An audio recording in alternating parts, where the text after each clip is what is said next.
ప్రభుత్వం తమ డిమాండ్లు నెరవేర్చాలని ఎంఆర్పీఎస్ నాయకులు అని అన్నారు. ఇక సోమవారం ఆదిలాబాద్ పట్టణంలోని ప్రెస్ క్లబ్లో మీడియాతో మాట్లాడారు.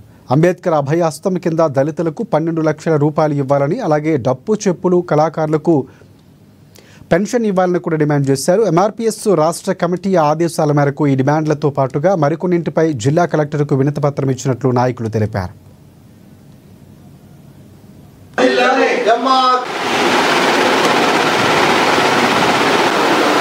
ఎంఆర్పీఎస్ రాష్ట్ర అధ్యక్షులు మేడి పాపన్న గారి ఆదేశాల మేరకు రాష్ట్ర వ్యాప్తంగా ఈ రోజు అన్ని జిల్లాల కలెక్టర్ల గారికి వినతి పత్రాలు ఇవ్వాలని చెప్పేసి రాష్ట్ర అధ్యక్షుల పిలుపు మేరకు ఈ రోజు ఆదిలాబాద్ జిల్లా కలెక్టర్ గారికి ఎంఆర్పీఎస్ ఆధ్వర్యంలో వినతి పత్రం కూడా ఇవ్వడం జరిగింది. మరియు ఏదైతే ఎంఆర్పీఎస్ యొక్క డిమాండ్స్ ఏమంటే అంబేద్కర్ అభయహస్తం 12 లక్షల రూపాయలు దళితులకు ఇవ్వాలని చెప్పేసి ఆ స్కీమ్ ఉన్నప్పటికీ కూడా ప్రభుత్వం దాన్ని అమలు పరచడం లేదు కాబట్టి అది 12 లక్షలు ఇవ్వాలని చెప్పేసి మా యొక్క డిమాండ్.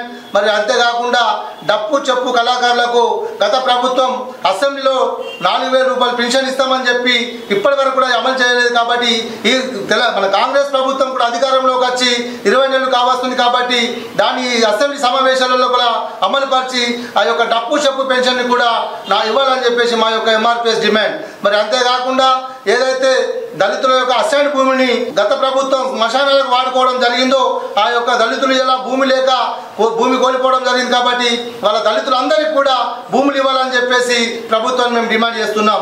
అంతేకాకుండా ఏదైతే ఎస్సీ కార్పొరేషన్ ద్వారా నిధులు రావడం లేదో దాని యొక్క ఎస్సీ కార్పొరేషన్ ద్వారానే